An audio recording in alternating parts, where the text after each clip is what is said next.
Imagine showing up to work Monday morning and your access badge does not work. Your email is gone, your Slack is disabled, and somewhere in Seattle, a machine is doing your job for a fraction of what you cost. That is exactly what happened to 16,000 Amazon employees in January 2026. The second wave of cuts in 3 months, totaling over 30,000 people. No performance issues, no warnings. Just a blog post titled Organizational Efficiency.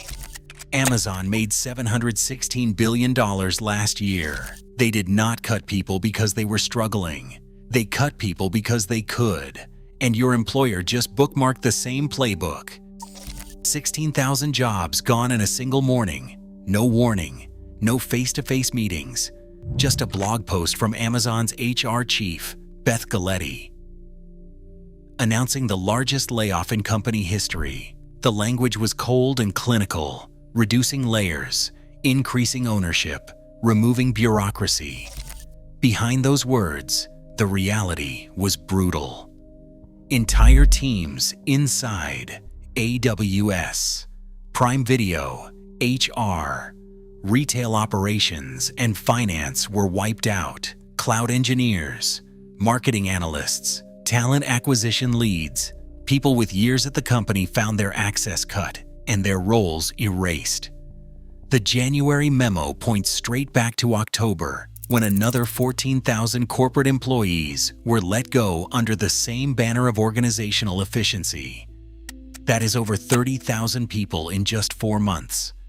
The impact ricocheted through Amazon's most profitable divisions.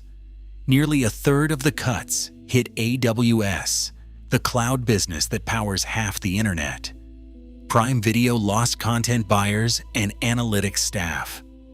HR and people experience, those responsible for hiring and supporting employees, saw 15% of their own numbers slashed. Retail operations, advertising, product management, even legal and sustainability teams all took hits. Warehouse and delivery workers were untouched, but the corporate ranks were gutted. Andy Jassy did not mince words. In his own statement, he said it flat. We will need fewer people doing some of the jobs that are being done today, and more people doing other types of jobs as we continue to embed AI across the business. The message was unmistakable. This is not about survival. Amazon made $716 billion last year. The company is richer than ever. These layoffs are a choice, a blueprint for the next era of work where efficiency means fewer humans in the loop and every job is up for negotiation. Amazon's financial muscle is undeniable. In 2025, the company pulled in $716.9 billion in revenue, more than the GDP of most countries.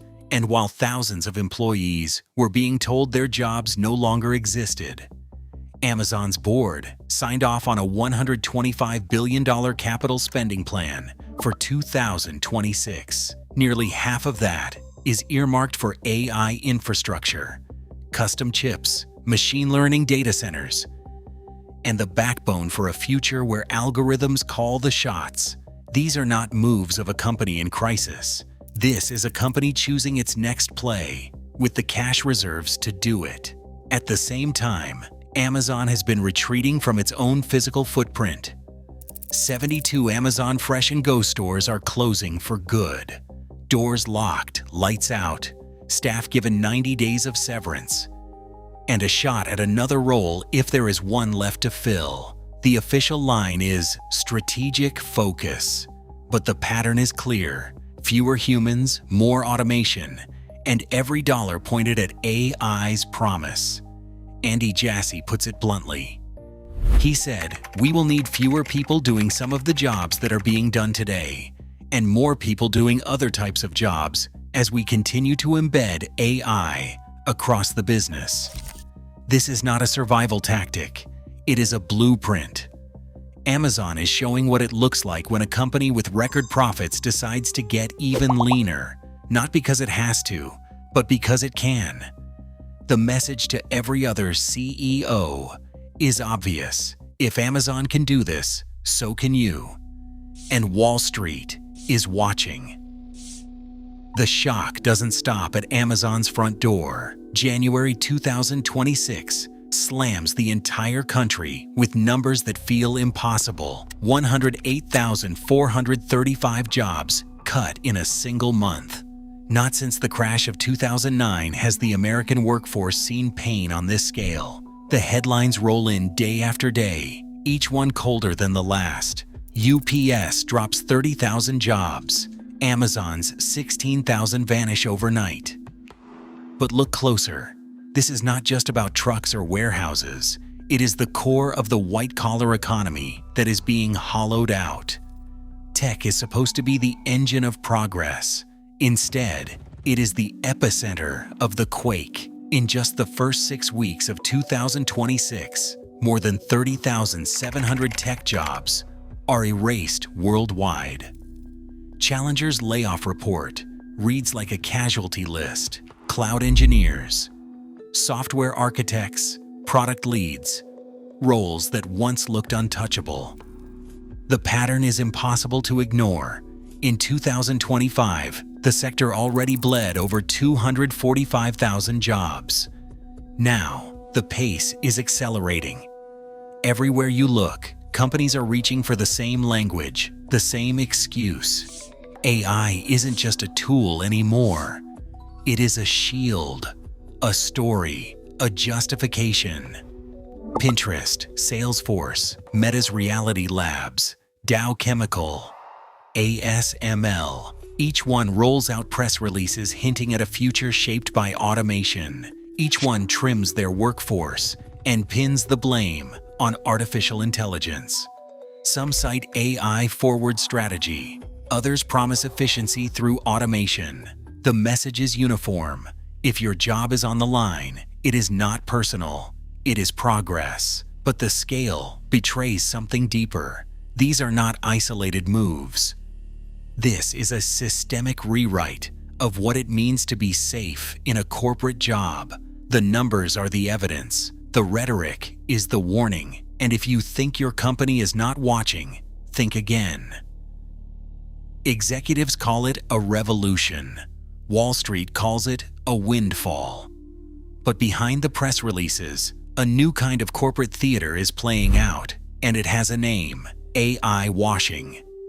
The term first surfaced years ago, but in 2026, it is everywhere. Here is how it works. Companies frame layoffs, restructurings, even disappointing quarterly numbers as the inevitable result of artificial intelligence. The message is simple. This is not greed. This is not mismanagement. This is progress.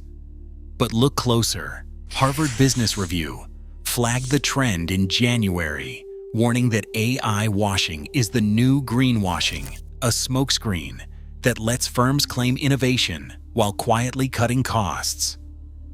The Oxford Economics Group put it even sharper. For every dollar companies say they are investing in AI, only a fraction actually goes to real automation. The rest is spent on optics, not infrastructure. Why does this matter to you? Because the market rewards the story, not the substance. Announce a round of layoffs and cite AI, and watch the stock price jump. Investors hear AI-powered, and they picture a future-proof business, even if the real changes are just spreadsheets and pink slips. In 2025, Challenger's report tracked 55,000 United States layoffs, explicitly blamed on AI, 12 times more than just 2 years before. But the actual deployment of large-scale AI is far slower, far messier, and often nowhere near the scale of the job cuts. For workers, this means your job security is not just about your performance or your team's results. It is about the narrative your employer wants to sell to Wall Street. If AI is the story that moves the market, the facts on the ground come second. And in this environment, every job, no matter how skilled, no matter how loyal, can become collateral in the race to look futuristic. For years, white-collar jobs felt untouchable, safe behind a wall of degrees, experience, and office politics. That illusion is gone. The cuts are not just at Amazon. Accenture, a consulting giant, quietly moved to let go of nearly 11,000 employees in 2025, telling staff that those who could not be reskilled would be extended. Oracle, flush with cash and chasing the AI boom, set aside billions for new data centers, funded by plans to eliminate up to 30,000 roles. And the threat is not limited to a handful of companies. Goldman Sachs estimates that 300 million jobs worldwide could be automated in the coming years, with middle management, analysts, and support staff at the top of the list. If you work at a desk, your badge is no longer a shield. No federal law protects you from being replaced by artificial intelligence. Congress has debated bills, but nothing has passed. Not a single statute stands between your job and a machine. The promise of retraining is mostly smoke. Less than 10% of displaced workers ever reach a federally funded program. If you are cut, the average time before you land a new job is 14 months. For most people, unemployment insurance covers less than half of your old paycheck. The safety net is full of holes, and policymakers are missing in action. If you are waiting for help, you will be waiting a long time. Right now, AI isn't just code, it's corporate leverage. No badge, no title is safe when efficiency is the new gospel. The next round of cuts won't send a press release. Your future comes down to one question. When the algorithm knocks, will your job answer? Tell me what you see coming.